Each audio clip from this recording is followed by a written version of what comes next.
Hi guys, this is a detailed review for FNIRSI TDM-120P thermal camera. I received this camera as an evaluation unit from the vendor FNIRSI, but I will share my independent opinion. There are 6 parts in this review, so make sure you go to the specific one you want. First is open box. Let's put everything on the table. Here's this menu written in multi-language, and this is a QA/QC card, USB-C data and power cable, and this is a multimeter probe with all the protection caps. And this is a carry-on case. You can put everything in one, and very good solid case and very stiff. Open it up, you can see all the zips. So it has a little divider. You can put the camera in. And here's the camera. It's a very solid, good quality, and very portable size. And here's a lens, and here's the kicking stand. So you can keep the view angle while you're using the multimeter. And this is about a 4.5 inch long, 3 inch wide, almost 1 inch in thickness. It's about almost 8 ounce, 223 grams. The other feature I really like is FNIRSI actually provides you a free memory card. If you look at this one, is actually 32 gigabytes.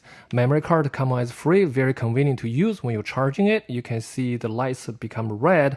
Once it's fully charged, the lights turn to green, indicating it's fully charged. The other thing is on the bottom of the camera, you can put it on the stand so you can free your hand while you take the picture. Very convenient features. The part 2 is the system setup. On the bottom, clear the gear button, go to the settings and click the system. You can pick and choose the language, only 2, Chinese versus English.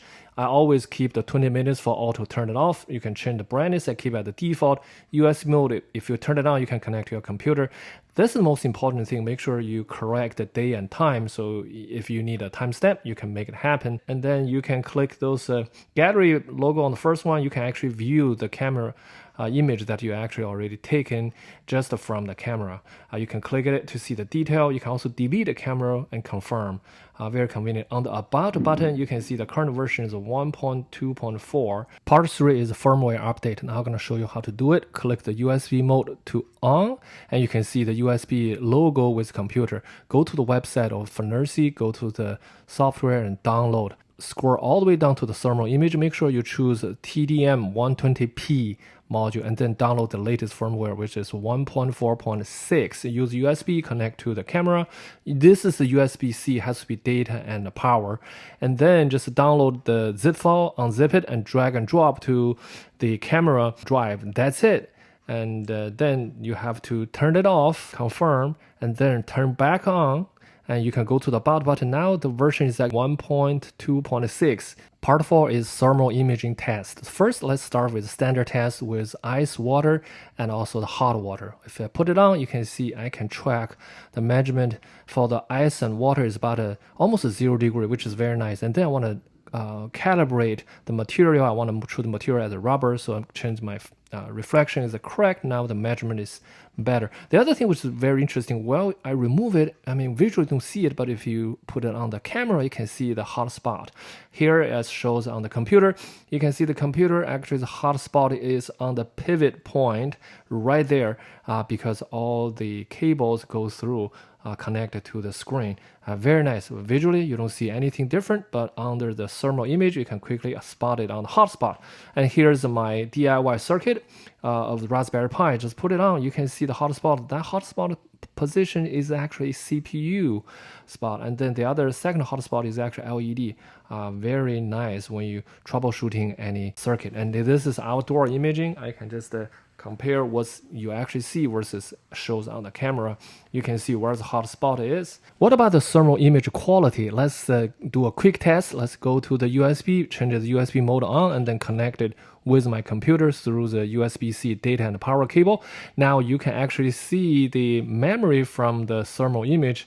Well, the picture is actually much smaller than what I thought. It's only under 50 kilobytes, a very small image. It's only 360 pixel to 240 pixel, so very small than what expected. It's not as good as the quality as your iPhone in the regular image, but remember, this is thermal image. If you go to the website from the Amazon or the vendor, it shows 120 to 90 IR resolution. In reality, the actual pixel is about 360 to 240 pixel. You know, here the imaging is not very good, so please be aware of the low image quality. Part 5, digital multimeter test.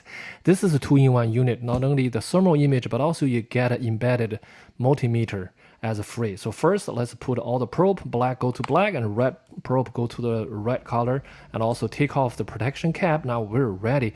Click the middle button, make it to the auto mode. Then first, let's do the battery. I don't have to switch mode. It automatically detects the battery. This is 9 volts battery, is about right. And also I can check the polarity. This is a 12 volt battery. It's actually closed, and flip the direction, you get a negative volt. And this is a 1.5 battery, it's about to close, acceptable range. And then let's go to the AC voltage, is 120 from the power line. And then the next one, go to the resistor, it's about a 1 mega ohm. This is within the tolerance. And then this is the next resistor, about a 2 kilo ohms. Well, all very good. I don't have to switch mode. This one is a diode. For diode, if I don't switch the diode, I become a resistor. So I have to switch the diode mode, and then it measures the forward voltage is about 0.5 volts. And then if you flip, it become infinity. And then this is the capacitor, it's about a 10 mil farad capacitor. The auto mode does not recognize this as a capacitor. I have to switch to the capacitor mode, and then it measures about a 10 mil, just as expected. And now we switch back to the auto mode. I can click on and off to conductivity test is as expected, and then I switch to the conductivity logo mode. Is work as expected. Very basic multimeter test. Last but not least, part 4 is my conclusion. In my personal opinion, this is actually pretty nice unit with 2-in-1, but this is not for the professional usage. This is good for the hobbyist and home usage. One reason, because the quality of image resolution is pretty low, but if you just using for your home project, troubleshooting, this is great. Of course, you get the thermal camera plus the multimeter all in one. Overall, I like it because I use it quite a lot for my home project. This is my review. Thank you.